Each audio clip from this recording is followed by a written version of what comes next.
नमस्कार, चंद्रा क्लासेस के YouTube platform पे आपका स्वागत है। दोस्तों, जैसा कि आप जान रहे हैं, आपके लगातार जो एग्ज़ाम हैं चल रहे हैं और भी कई सारे अपकमिंग एग्ज़ाम जितने भी यूपीट्रिपलएससी हो गए या फिर जीआईसी हो गया या फिर जो है एलटी के एग्ज़ाम के और मेंस वाले जो है पेपर हो गए, तमाम सारे वो एग्ज़ाम जो है आए जा रहे हैं। और इस दौरान आपको देखने में यह समझ में आ रहा होगा कि यूपी स्पेशल की बड़ी सख्त जरूरत पड़ रही है बच्चों को, खास करके यूपी टेट और सीटेट के एग्जामों के लिए। सीटेट तो खैर नहीं कहा जाएगा, लेकिन यूपी टेट के प्राइमरी और जूनियर वाले सेक्शन में 4 से 5 क्वेश्चन के आसपास आपका यूपी स्पेशल भी रहने वाला है, क्योंकि आप यूपी के एग्जाम देने जा रहे हो तो यूपी से रिलेटेड बातें आपको जाननी बड़ी जरूरी हो जाती हैं। तो आइए आपके इस डाउट को क्लियर करते हैं और समझते हैं यूपी के पूरे इंफॉर्मेशन के बारे में। और डिटेल तरीका ये होगा कि आपको हम यहां पे पढ़ा देंगे पूरा डिटेल, उसके बाद आप एनालिसिस के लिए हमारे पीडीएफ भी आप ले लेंगे, है ना, आपको चैनल पे मिल जाएंगे या फिर डायरेक्टर साहब जैसा चाहें वैसा आपको मिल जाएगा। पूरी की पूरी जो व्यवस्था है आपको एक तरीके से सामने मिलेगी और आपको यहां पे बहुत आसान तरीके से, क्योंकि जब मैं थ्योरी पूरी पढ़ा लूंगा यूपी की, उसके बाद आपको जितने अपकमिंग जितने भी अभी तक के एमसीक्यूज आए हुए हैं वो भी पूरा का पूरा आपको इसी चैनल पे मैं करवा दूंगा, इसलिए आपको यूपी का टेंशन लेने की जरूरत नहीं है ना।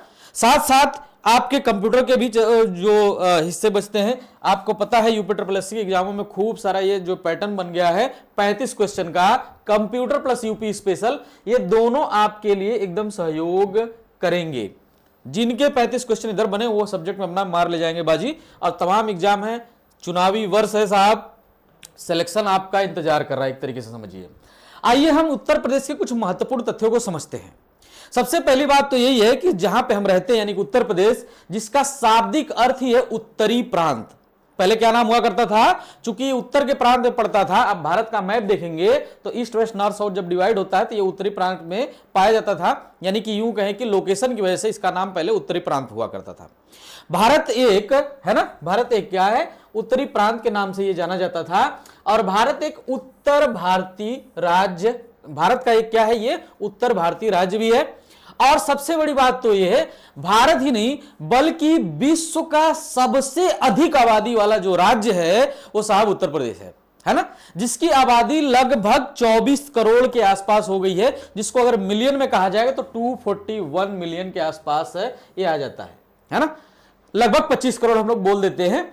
और इस दौरान 2,43,286 वर्ग किलोमीटर का जो एरिया है हमारे उत्तर प्रदेश का पूरा जस्टिफाई होता है। कितना साहब बोला मैंने, 2,43,286 किलोमीटर का जो एरिया, ऐसा मोटा मोटा मान लीजिए जो उत्तर प्रदेश है ना, जैसे उत्तर प्रदेश मान लीजिए इस तरीके का कुछ है, तो ये पूरा का पूरा जो एरिया है आपका जस्टिफाई होता है 2,43,000 के आसपास, है ना।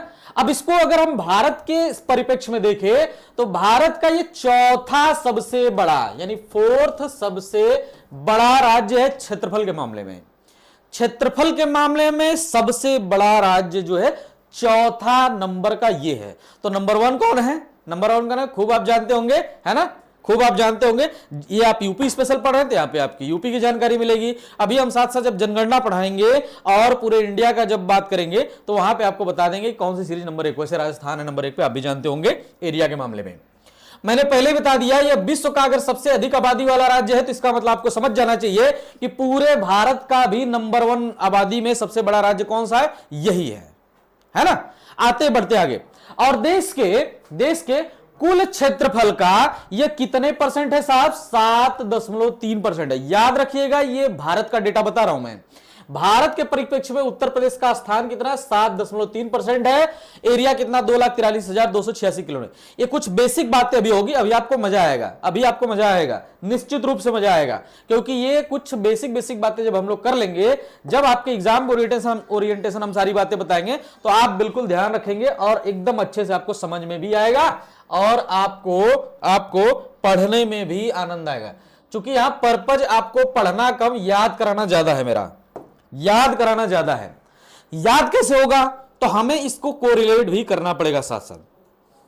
अब उत्तर प्रदेश की राजधानी की बात कर ले, चूंकि लखनऊ है, लखनऊ राज्य की जो है प्रशासनिक राजधानी है। इससे पहले अगर हम इसका नाम ले लें कि न्यायिक राजधानी कौन है साहब, तो न्यायिक जो राजधानी हो प्रयागराज है। चूंकि आपको पता है उत्तर प्रदेश इलाहाबाद हाईकोर्ट जो है यहीं स्थित है। और साथ साथ चूंकि ये प्रशासनिक राजधानी लखनऊ भले है, लेकिन न्यायिक राजधानी प्रयागराज के रूप में है। उत्तर प्रदेश है ना, प्रशासनिक राजधानी है ये, और प्रयागराज न्यायिक राजधानी। आप दोनों बातें समझ जाएंगे। उत्तर प्रदेश का एक ऐतिहासिक और सांस्कृतिक महत्व जो है अत्यंत समृद्ध रहा है पूरे प्राचीन काल से। और प्राचीन काल में कई प्रमुख साम्राज्य जो है वो यहां पे एज ए केंद्र बना के रहे हैं, जैसे मौर्य साम्राज्य, गुप्त साम्राज्य, वर्धन और पाल वंश, ये सब के सब शामिल हैं यहीं पे। और मध्यकालीन में भी ये बहुत इंपॉर्टेंट रहा है। मध्यकाल में जो उत्तर प्रदेश है हमारा, यह दिल्ली सल्तनत और मुगल साम्राज्य के दौरान बहुत महत्वपूर्ण रहा है। क्यों? क्योंकि यहां पे आप देखेंगे, चूंकि आगरा वागरा आप खूब घूमने गए होंगे, लखनऊ खूब घूमे होंगे, फतेहपुर सिकरी खूब घूमे होंगे, तो वहां पे आप देखेंगे इस्लामी वास्तुकला जो है शिक्षा और संस्कृति के केंद्र के रूप में बहुत ज्यादा ख्याति प्राप्त रहा है। कहां पे साहब? उत्तर प्रदेश के अंदर। और क्या खास बात है? और क्या खास बात है उत्तर प्रदेश का? उत्तर प्रदेश में जब ब्रिटिश शासन लागू हुआ, या यूं कहें कि पूरे भारत में जब ब्रिटिश शासन लागू हुआ, तो उत्तर प्रदेश कैसे अपना रोल अदा कर रहा था, तो हम समझते हैं। जरा पॉइंट नोट डाउन करिएगा। ब्रिटिश शासन के दौरान यह क्षेत्र जो है यूनाइटेड प्रांतों के रूप में जाना जाता था। संयुक्त प्रांत हिंदी में बोलते थे। क्या नाम बोलते थे? संयुक्त प्रांत या फिर यूनाइटेड प्रांतों के रूप में संगठित किया गया। और 1950 में जब हमारा जो है देश जो है आजाद हो चुका था, 1947 में संविधान लागू हो गया था, तो उस दौरान 1950 में इस यूनाइटेड प्रोविंस का, या यूं कहें कि संयुक्त प्रांत का नाम बदल करके क्या रख दिया गया साहब? उत्तर प्रदेश रख दिया गया। डेट याद होनी चाहिए, 24 जनवरी 1950। 24 जनवरी 1950 उत्तर प्रदेश की स्थापना दिवस भी उसी दिन मनाया जाता है ना। नाम दे दिया गया। अच्छा, 1950 में नाम जब दे दिया गया उत्तर प्रदेश, तब यहां से कुछ बातें और निकल के सामने आती है। क्या निकल के सामने आती है? मैंने कहा कि जब भारत राज्य स्वतंत्रता संग्राम में अपना एक तरीके से खूब बड़ा योगदान दे रहा था, उसमें उत्तर प्रदेश भी बहुत बढ़ चढ़ के हिस्सा निभा रहा था। कैसे? 1857 का विद्रोह अगर मान लें पहला वाला, तो उसमें भी उत्तर प्रदेश का स्थान बहुत चरम सीमा पे लिया जाता रहा है।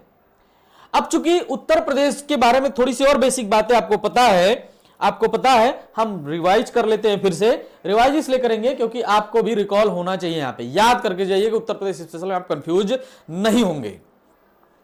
अब जो उत्तर प्रदेश है साहब, ये सांस्कृतिक और धार्मिक दृष्टि से भी बहुत महत्वपूर्ण रहा है। अब जब उत्तर प्रदेश सांस्कृतिक और धार्मिक दृष्टि से महत्वपूर्ण रहा, तो इस दौरान हिंदू धर्म के कुछ बहुत सारे प्रमुख तीर्थ स्थल जो है ना, ये यहीं पे रहे हैं। या यूं कहें कि उत्तर प्रदेश को हिंदू धर्म के बहुत सारे प्रमुख स्थलों का क्या माना जाता है? घर माना जाता है। जैसे वाराणसी, मथुरा, अयोध्या और प्रयागराज, ये वो मेन जिले हैं जहां आपको पूरा विश्व स्तरीय बातें आपको पता चलती रही होंगी बीच बीच में, है ना। महाकुंभ का आयोजन से लेकर के, अयोध्या में राम मंदिर से लेकर के, मथुरा में श्री कृष्ण बरसाना का स्थान होते हुए, और महादेव की नगरी वाराणसी से जो है आपका नाता जरूर रहा होगा, कभी न कभी आपने विजिट करने की कोशिश करी होगी। और बौद्ध धर्म से भी यह बहुत अधिक तरीके से जुड़ा रहा है। बौद्ध धर्म से कैसे जुड़ा हुआ रहा है? क्योंकि भगवान गौतम बुद्ध जो थे, वाराणसी के पास सारनाथ में, वाराणसी के पास कहां साहब? सारनाथ में अपना पहला उपदेश जो है दिया था। राज्य के कई स्थल और भी इसी से रिलेट करते हैं, जैसे जैन धर्म है, उससे भी बहुत सारी बातें जुड़ी हुई हैं। मध्यकाल में जो इस्लामिक संस्कृति और वास्तुकला थे, उनका भी बहुत अधिक स्थान रहा है। आप ये इमेज देख करके समझ रहे होंगे, क्योंकि ये इमेज आपको एक तरीके से इस्लामिक वास्तुकला का ना एक परिचय करवा रहा होगा। आइए बढ़ते हैं कुछ और खास बातों पे।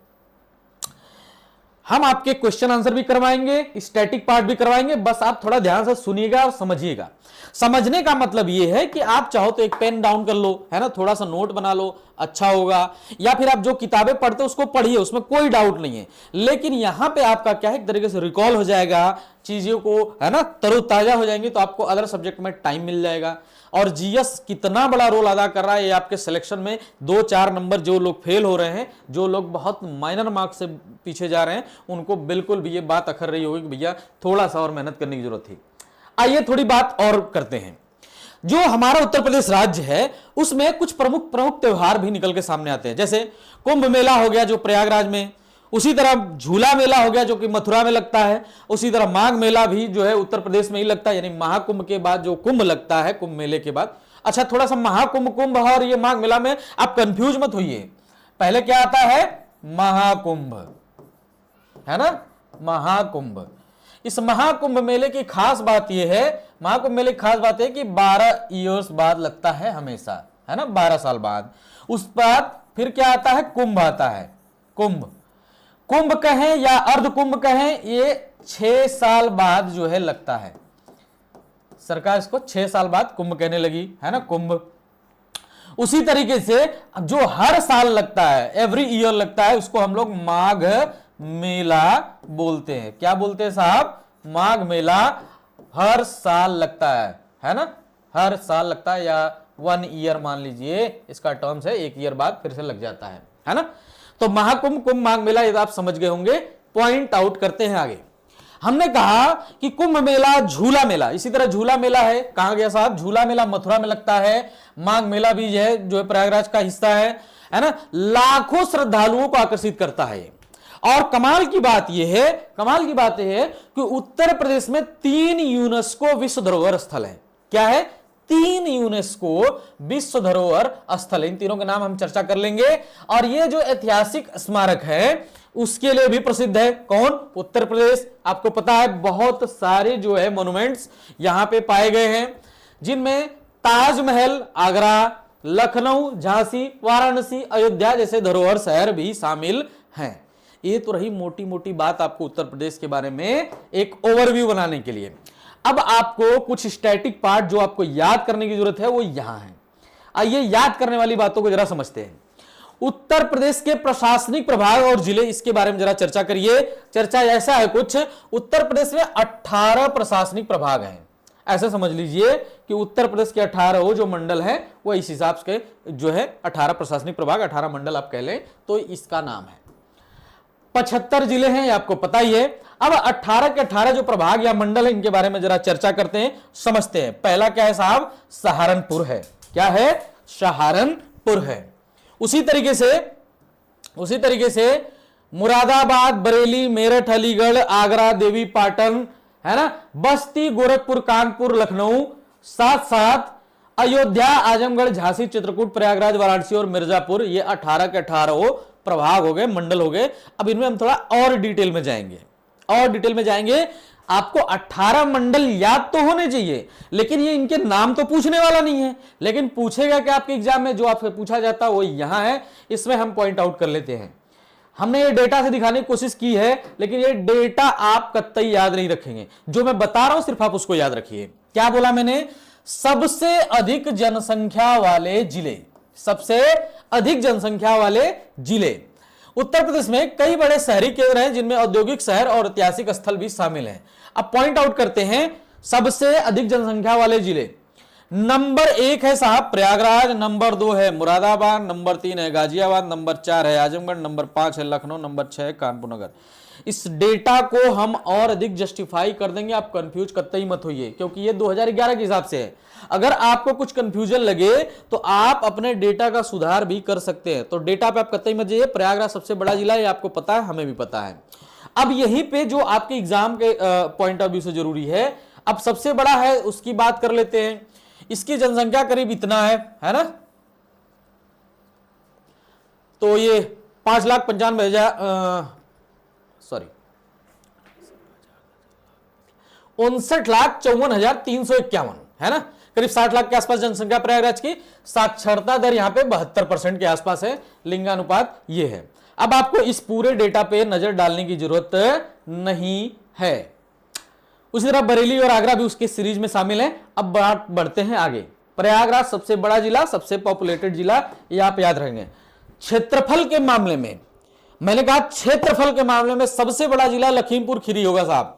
नोट डाउन कर लीजिए कहीं पे, अगर आपको लगता है क्षेत्रफल के मामले में लखीमपुर खीरी होगा, है ना, लखीमपुर, है ना, लखीमपुर खीरी होगा एरिया के मामले में।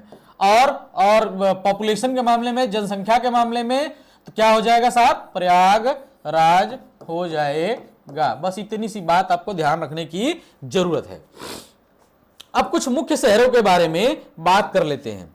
ये जो मुख्य शहर हैं इनके बारे में नजर डालिए और जानिए। लखनऊ राज्य की राजधानी और प्रशासनिक केंद्र है, करेक्ट बात है, आप जानते होंगे। और प्रयागराज के बारे में पहले ही मैंने बता दिया। लखनऊ क्या है? राज्य की राजधानी और प्रशासनिक केंद्र है। उसी तरीके से प्रयागराज न्यायिक राजधानी है, धार्मिक केंद्र है, और त्रिवेणी संगम यानी कि गंगा यमुना सरस्वती के केंद्र पर बसा हुआ शहर है ये, और धार्मिक स्थल से सबसे पवित्र स्थलों में से एक आता है। उसी तरह कानपुर को हम लोग औद्योगिक एवं व्यावसायिक केंद्र मानते हैं, क्योंकि इंडस्ट्री वहां पे बहुत ज्यादा है, इसके हिसाब से जानते हैं। वाराणसी सांस्कृतिक और तीर्थ स्थल केंद्र है। आगरा पर्यटन और ऐतिहासिक केंद्र है, जहां पे ताजमहल है। साथ साथ बरेली, गाजियाबाद, मुरादाबाद ये महत्वपूर्ण शहरी और औद्योगिक शहर के रूप में जाने जाते हैं। इतनी बात समझ में आ गई? इतनी बात समझ में आएगी। अब कहोगे साहब ये बहुत पढ़ने में छोटा और आप डेटा वोटा कुछ दे नहीं रहे, तो आपको पूरी जो है मैटर आपको मिल जाएगा, आप परेशान कतई मत हो। जितनी बातें जितनी स्पीड से बोली जा रही हैं, असल में आपको पढ़ने का पूरा मौका मिलेगा। सिर्फ यहां सुनना है, समझना है, और जो आपके काम का लगा है उसको एक्सेप्ट करना है, जो आपके काम का नहीं लगा वो बिल्कुल भी आप जो है स्वतंत्र हैं, है ना, देखने के लिए, समझने के लिए। और कुछ गलत लगे आप हमें इंप्रोवाइज करने का भी सलाह दे सकते हैं, है ना, बट कोई नहीं, आप ध्यान दीजिए पहले पॉइंट पे। पॉइंट ये है, अब जो है कुछ शहरों के बारे में। अब चूंकि हमारा जो उत्तर प्रदेश है पहले संयुक्त प्रांत के नाम से जाना जाता था, उत्तर भारत के नाम से जाना जाता था, तो उस क्षेत्र को हम थोड़ा सा डिटेल करते हैं। कब ये बना उत्तर प्रदेश हमारा? 24 जनवरी 1950 को ये बनता है। और इसकी राजधानी और सबसे बड़ा शहर कौन है साहब? लखनऊ अभी तक निश्चित रूप से घोषित है। उत्तर प्रदेश का राजधानी कहां? लखनऊ। सबसे बड़ा शहर कौन सा? लखनऊ। कब बना? 24 जनवरी 1950 को। ठीक बात, ठीक बात, बहुत अच्छे। साथ साथ जिलों की संख्या कितनी है साहब? 75 है। मंडलों की संख्या कितनी है? 18 है। राज्य का महत्व के हिसाब से अगर हम ध्यान दे लें, राज्य के महत्व के हिसाब से हम ध्यान लेंगे तो भारत का सबसे अधिक आबादी वाला राज्य सांस्कृतिक, राजनीतिक और ऐतिहासिक केंद्र के रूप में प्रमुखता रूप से शामिल रहा है। यहाँ की जो प्रमुख स्थल है ना, गंगा नदी और विस्तृत मैदान, ये सब के सब जो है अवेलेबल हैं। बढ़े आगे, बढ़े आगे, है ना, ठीक है। कुछ और बात, थोड़ा करंट डाटा से अपडेट करते हैं। ये आप जानते होंगे, बताने की जरूरत नहीं है, बट ये फिर भी है, पढ़ाने का एक हिस्सा होता है तो बताना पड़ता है। राज्यपाल कौन है अभी उत्तर प्रदेश की? आनंदीबेन पटेल हैं, आनंदीबेन पटेल हैं। मुख्यमंत्री कौन? योगी आदित्यनाथ जी, है ना। उप मुख्यमंत्री कौन? केशव प्रसाद मौर्य व ब्रजेश पाठक जी हैं। इतनी बात आप सबको पता होगी, इसमें कुछ भी ऐसा टेंशन लेने की वाली बात नहीं है। हमारे यहाँ का जो विधानमंडल है वह द्विसदनीय है। द्विसदनीय का मतलब ये होता है कि ऐसी विधानमंडल या ऐसा प्रदेश जहां पे विधानसभा और साथ साथ विधान परिषद दोनों के दोनों स्थित हो। मैंने एक शॉर्टकट बताया था, अटबिम्कु आप याद कर लो, या आपको जैसा भी, है ना, तरीका ठीक लगे आप अपने हिसाब से, है ना, याद कर लीजिए, है ना। आंध्र प्रदेश, तेलंगाना, बिहार, है ना, महाराष्ट्र, कर्नाटका, उत्तर प्रदेश, ये जो है 6 के 6 है, जहां पे क्या है? अपना विधान परिषद है। अब विधान परिषद, चूंकि विधानमंडल जो हम लोगों का है ये द्विसदनीय है, तो विधान परिषद में कितनी सीटें हैं साहब? 100 सीटें हैं। विधानसभा में कितनी सीटें हैं साहब? 403 सीटें हैं। और राष्ट्रीय प्रतिनिधित्व जो है राज्यसभा में 31 सीट है और लोकसभा में 80 सीटें हैं। पॉइंट आउट कर लीजिएगा, है ना। कई बार डेटा में याद तो होता है ये लोगों को, बट कंफ्यूज कभी कभार हो जाते हैं, तो रिवाइज करिए और ये पॉइंट नोट डाउन कर लीजिए अगर आपको ना लग रहा हो तो। राष्ट्रीय प्रतिनिधित्व के रूप में मैंने बता दिया, राज्यसभा की कितनी सीटें उत्तर प्रदेश में साहब? 31 सीटें हैं। लोकसभा में कितनी सीटें? 80 सीटें हैं। चलिए एक क्वेश्चन ये भी बताइए कि अभी पूरा का पूरा जो भारत है उसमें कितनी सीटें करने का प्रस्ताव है? तो आंसर है लगभग इसका 850 जो है, अभी 552 से उठा करके कितने करने की बात हो रही है? 850 सीटें। यानी कि आने वाले दिनों में भारत में जो संसदीय चुनाव है लोकसभा का, उसमें अब 512 ना चुन करके कितने चुने जाएंगे? 850 के आसपास कैंडिडेट चुने जाएंगे। यानी हमारे प्रतिनिधियों की संख्या बढ़ने वाली है। ये हमारा विषय खैर नहीं है, बट समझ दिए। उच्च न्यायालय, इलाहाबाद उच्च न्यायालय है, ये आप जानते ही होंगे। राज्यसभा, लोकसभा, विधानसभा की सीटें, विधानमंडल की सीटें, ये हमने आपको बता ही दिया है। आइए थोड़ा और नजर डालते हैं, थोड़ा और नजर डालते हैं। मैंने कहा कि जो कुल क्षेत्रफल है बेसिकली, है ना, अब जो ये स्क्वायर किलोमीटर में कितना था, है ना, लगभग 2 लाख समथिंग था। अब जनसंख्या की बात कर लेते हैं। कुल क्षेत्रफल इतना हो गया, जनसंख्या 2021 के डेटा के अनुसार लगभग 25 करोड़ के आसपास हम लोग हो चुके हैं। जनसंख्या घनत्व जो है 2590 पर वर्ग मील है, यानी 1 स्क्वायर किलोमीटर के आसपास, स्क्वायर माइल के जो है रहने वाली जनसंख्या कितनी हो गई, 2590 हो गई। ये आप ऐसे मत याद करिएगा, मैं डेटा भी आपको बता दूंगा जो एग्जैक्ट वाला है ना, एग्जैक्ट वाला। सबसे ऊंची चोटी आर्मसोर्ड पीक है ना, साक्षरता दर 78.2%। लिंगानुपात कितनी है साहब, 1015 महिला 1000 पुरुष। सॉरी, ये असल में ये जिले वाइज है, जिले वाइज है, भूगोल और जनसंख्या की बात हो रही है, ठीक है ना। तो ये तो अभी अनुमानित है 2021 के अनुसार, बट हम इसे नहीं याद रखेंगे, हम इसे याद नहीं रखेंगे, हम इसे याद नहीं रखेंगे। 1015 तो कतई नहीं याद रखेंगे, क्योंकि अभी भी हम लोगों का जो क्वेश्चन होगा वो 2021 के अनुसार अनुमानित वाले पर नहीं होगा, 2011 वाले पे होगा। आइए बढ़ते हैं आगे, है ना। जो हमारे काम की चीजें वो आप ध्यान रखो। डेटा हम एक पेज में नोट डाउन करके आपको बकायदा अपडेट कर देंगे, आप उससे कतई कंफ्यूज मत होइए। बट यहां पे जो बताया जाए उसको ध्यान जरूर दीजिएगा, है ना। राज्य भाषा क्या है भारत उत्तर प्रदेश का, तो हिंदी है और साथ साथ उर्दू भी है। राजभाषा क्या है, हिंदी के साथ साथ उर्दू भी है। थोड़ा और बात, राज्य पक्षी को आप देख लीजिए। राज्य पक्षी ये कौन है, अपने सारस क्रेन साहब हैं, है ना। सारस क्रेन है, ये बहुत ही लविंग बर्ड होता है, अपने पार्टनर के प्रति बड़ा ही क्या होता है ना, लगावशील वाला होता है ये पर्सन, है ना। सारस क्रेन बोलते हैं, क्रॉच बोलते हैं, कई जगह पे दोनों नाम है। दूसरा, राज फूल कौन सा है साहब, तो पलाश है, ये आप जानते होंगे, है ना, पलाश है ना। इसको बोलते हैं जंगल की आग लग गई है जब फूल खिल जाता है तो, है ना। राज स्तनधारी जीव कौन है, 12 सिंघा है। राज स्तनधारी जीव कौन है, 12 सिंघा है। राज वृक्ष कौन है, अशोक है। क्या है साहब, अशोक का ट्री, आप जानते होंगे। आइए बढ़ते हैं आगे, थोड़ा सा इसके और हिस्टोरिकल बैकग्राउंड पर नजर डाल लेते हैं। छोटा सा बात, ये बात आप कह रहे होंगे सर इतना शॉर्ट में क्यों बता रहे हैं, मैं आपको अभी डिटेल भी पढ़ाऊंगा, बट ये कुछ छोटे जो डेटा है आपको दिमाग में आते ही रहने चाहिए, अन्यथा मामला गड़बड़ भी हो सकता है। प्राचीन नाम क्या है जो उत्तर प्रदेश का, ब्रह्मर्षि देश या फिर मध्य देश, उत्तर वैदिक काल का ये नाम रहा है। किसका, इसी उत्तर प्रदेश का, है जो करेंट टाइम में है। प्रसिद्ध ऋषि यहाँ पे कौन कौन से हुए थे, भृगु हुए थे, गौतम हुए थे, याज्ञवल्क्य हुए थे, वशिष्ठ, विश्वामित्र, वाल्मीकि, वाल्मीकि जी ने इन्होंने रामायण की रचना की और महाभारत को प्रेरित भी किया, है ना। तमाम सारे उपाय इनके हिसाब से रहते हैं।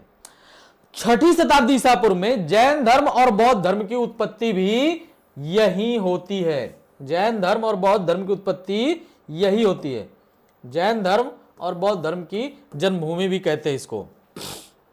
बुद्ध का पहला उपदेश सारनाथ में हुआ, है ना। बुद्ध का महापरिनिर्वाण भी देखिए कुशीनगर में हुआ, और ये दोनों जगहों के हिसाब से क्या उत्तर प्रदेश जो है उच्चतम स्थान प्राप्त करता है ना।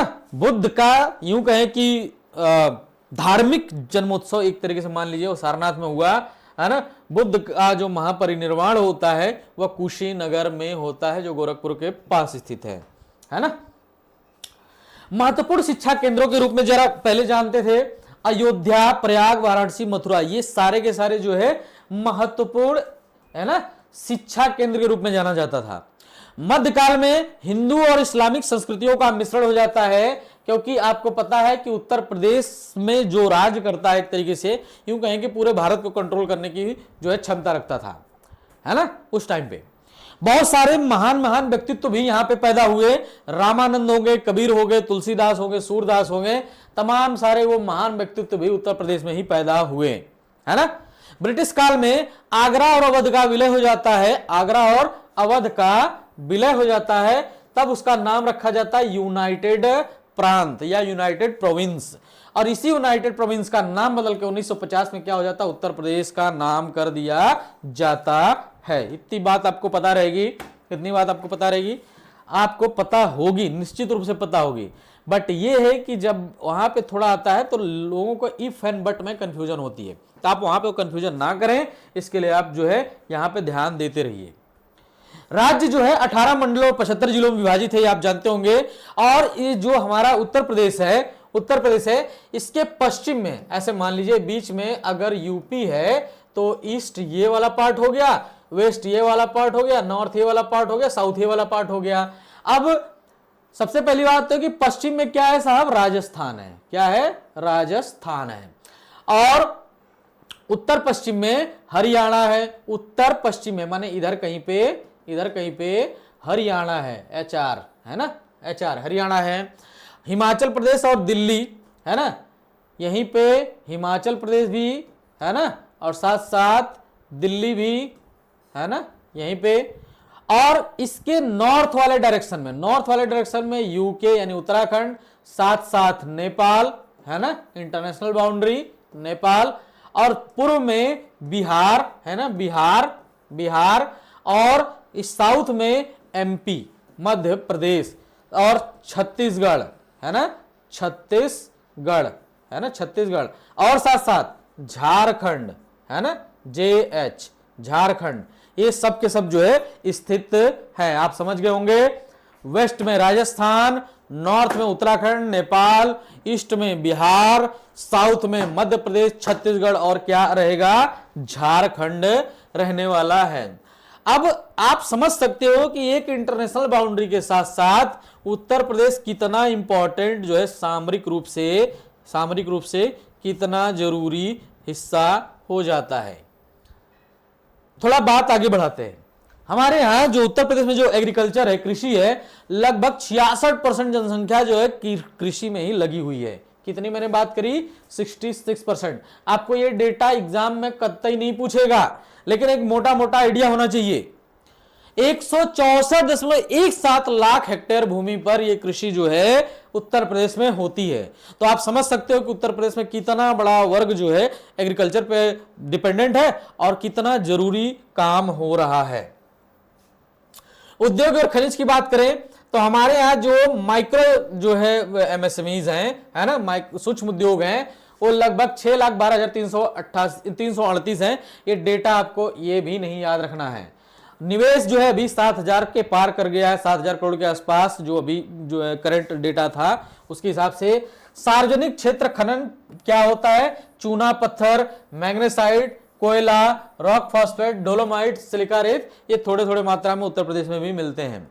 बट ये जो सिलिका रेत है ना, मोनाजाइट वाला, ये भी खूब पाया जाता है। लेकिन मोनाजाइट यहाँ पे नहीं सबसे ज्यादा कहां पाया जाता है ना, उड़ीसा वाले क्षेत्र में।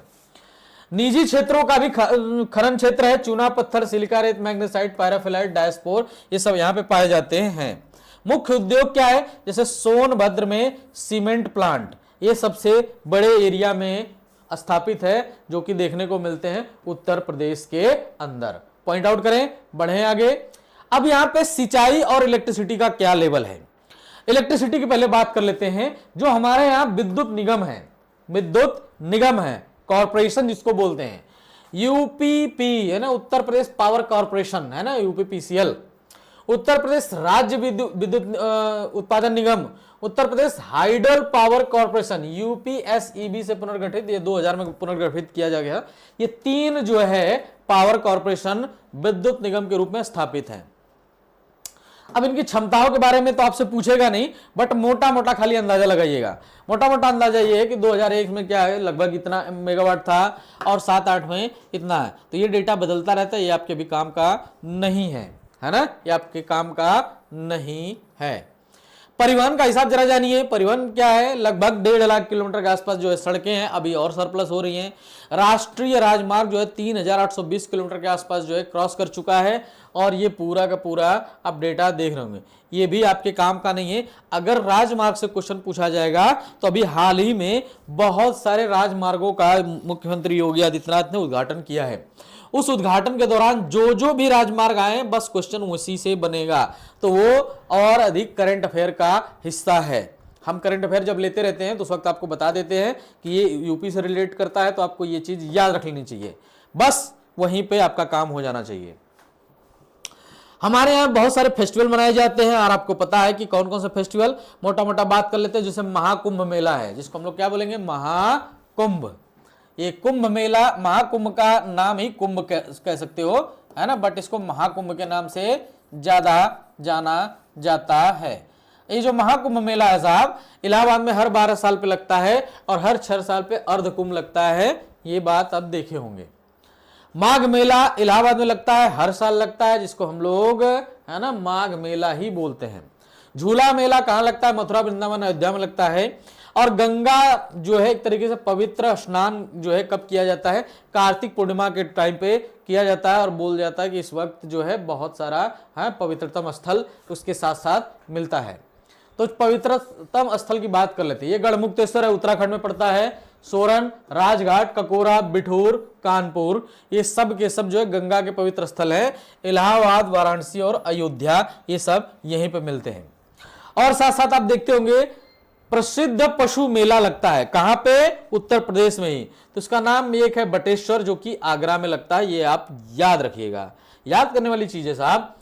मुस्लिम संत उत्सव देवा शरीफ मेला आप सुने होंगे, कहां लगता है साहब, तो बाराबंकी में लगता है। वारिस अली शाह की मजार पे ये मेला लगता है। मुस्लिम संत उत्सव है ये, है ना। ये आप देख रहे होंगे, ये महाकुंभ के टाइम का है ना। और ये भी एक क्या है, एक तरीके से वो काशी विश्वनाथ टेम्पल का प्रांगण है, ये आप देख रहे होंगे, है ना। बढ़ते हैं आगे। पर्यटक स्थलों के बारे में थोड़ी सी जानकारी, मोटा मोटा ऐतिहासिक और सांस्कृतिक स्थल कौन कौन से हैं, तो आगरा का ताजमहल, अयोध्या, वाराणसी, लखनऊ, झांसी, गोरखपुर, जौनपुर, कन्नौज, महोबा, देवगढ़, बिठूर, विंध्याचल, ये सब के सब जो है सांस्कृतिक स्थल हैं जो बहुत मायने रखते हैं उत्तर प्रदेश वासियों के साथ साथ विश्व में भी बहुत सारे स्थल जो है यहाँ पे प्रसिद्ध हैं।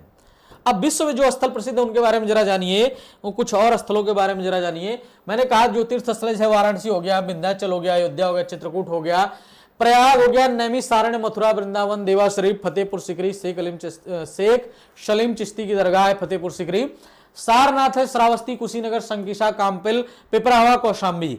ये वो मोटे मोटे स्थान है जहां पे एक तीर्थ की तरह यूज किया जाता है इन स्थानों को। हमारे कुछ धरोहरें भी है, बहुत इंपॉर्टेंट है। हिंदू और इस्लामी वास्तुकला का समृद्ध विरासत स्थल जो है हमारे, इस साफ साफ दिख रहे हैं ताजमहल, और साथ साथ ये हिंदू का जो स्थल है यानी गंगा किनारे का वाराणसी का जो घाट है वो आप देख रहे हैं इस वाले स्थान पे, है ना, गंगा घाट, है ना, पवित्रतम स्थलों में। भाई आपको अगर जिंदगी का, है ना, यूं कहें कि असलियत देखना हो, जिसको लगता है कि भाग दौड़ भरी जीवन, तो एक बार जा करके आप जो है मणिकर्णिका घाट जरूर देखें, हरिश्चंद्र घाट जरूर देखें, वहां से आपको जिंदगी का असलियत पता चलता है। कोई नहीं, उत्तर प्रदेश की जलवायु के बारे में जरा नजर डालते हैं। उत्तर प्रदेश की जलवायु के बारे में, है ना, यहां से क्वेश्चन पूछा जाता है। उत्तर प्रदेश में उष्ण कटिबंधीय आर्द्र जलवायु पाई जाती है। यहाँ 4 प्रमुख ऋतुएं होती हैं, सर्दी, गर्मी, मानसून और पोस्ट मानसून। ये जो है ऋतुएं हमें दिखाई देती है। सर्दी कब से कब तक, जनवरी से फरवरी माह में, है ना। गर्मी कब, मार्च से मई तक रहता है और उस दौरान भीषण गर्मी पड़ती है ना। मई का क्या, जून भी पूरा इंक्लूड करिए साहब, है ना। जून, मिड जुलाई तक जाने के बाद कहीं जा करके थोड़ा माहौल नरम पड़ता है ना। तो इस दौरान 32 डिग्री सेंटीग्रेड तक मामला पहुंचता है। लू जो है यहाँ पे चलती है, जो कि गर्म हवा होती है, मैदानों में खूब चलती है, विशेषकर गंगा के मैदानों में। अर्ध से उप अर्ध क्षेत्रों तक ये फैला रहता है। ये पूरा का पूरा एरिया जो है आपको नजर आता होगा। मानसून का टाइम क्या है, जून से सितंबर तक रहता है, जून से सितंबर तक रहता है, और राज्य में प्रमुख वर्षा लाता है। यह वर्षा बंगाल की खाड़ी की शाखा से आती है और दक्षिणी पश्चिमी मानसून के रूप में पूरी हो जाती है। ऐसे समझिए कि जो हमारा उत्तर प्रदेश का जैसे सपोज दैट एरिया है ना, उत्तर प्रदेश का जैसे एरिया हो गया, है ना, मान लीजिए, तो हमारा जो वेस्ट बंगाल की साइड वाला जो एरिया होता है, वहां से ये पूरा का पूरा प्लानिंग होती है कि हमारा मानसून उधर से आएगा। अब जो हमारा मानसून का एरिया है, मानसून जून से सितंबर तक, राज्य में जो प्रमुख रूप से वर्षा है बंगाल की खाड़ी शाखा से आता है और दक्षिण पश्चिमी मानसून के रूप में पूरा हो जाता है। जो हमारा बंगाल की खाड़ी की बाद जो पश्चिमी विक्षोभ होता है वो पूर्वोत्तर मानसून के कारण जो है थोड़ी वर्षा करता है, बट मेन जो है यही जून से सितंबर तक वाला ज्यादा होता है। औसत वर्षा, औसत वार्षिक वर्षा जो है यहाँ पे 39 इंच के आसपास या 1000 mm के आसपास होती है, और 650 mm जो 26 इंच जो है पूर्वी मानसून से दक्षिण पूर्वी से 39 इंच के आसपास होता है ना। मानसून के महीनों में भारी बारिश होती है, बाढ़ और कम वर्षा से सूखा आने की संभावना यहाँ पे पूरी रहती है, और कई बार से ऐसा हो भी रहा है। जो हमारा बिंद क्षेत्र है उसमें भी काफी कुछ बातें निकल के आती हैं। हम बिंद क्षेत्र में बिंद क्षेत्र और ये कौन कौन से क्षेत्र, इसका मैं डिटेल अभी मैप से करूंगा, आपको पूरा डिटेल दूंगा। आप बिल्कुल कंफ्यूज मत होइए कि ये तो साहब जो है मैं समझ में नहीं आया। समझने का मतलब ये है कि ये तो मैं एक ओवरव्यू की तरीके से आपको बता रहा हूं, और साथ साथ अभी हम पीडीएफ के थ्रू भी आपको पूरा का पूरा कहानी बताएंगे, ताकि आपको पूरा का पूरा आनंद उठाए और मजा आए, है ना। क्लासेस चूंकि आपकी यूपी स्पेशल की है तो आप बिल्कुल भी कंफ्यूज ना होए, है ना, क्योंकि यहां से हम आपको वो चीजें देने की कोशिश करते हैं ताकि आप जो है पूरी क्लासेस का, है ना, एक तरीके से जीस्ट जो है आप पढ़ें और समझें, है ना। ये हमारा पूरा का पूरा जो है आपके लिए लेक्चर तैयार किया हुआ है, पूरा फुल डिटेल के साथ यूपी स्पेशल की, है ना, कहानी पूरी हाजिर है ना। एक और भी मैंने आपको दे दिया है यूपी स्पेशल, पूरा डिटेल में अभी दूसरे क्लास में पढ़ाऊंगा। आपको मिलते हैं नेक्स्ट क्लास में, ठीक है। बहुत बहुत धन्यवाद।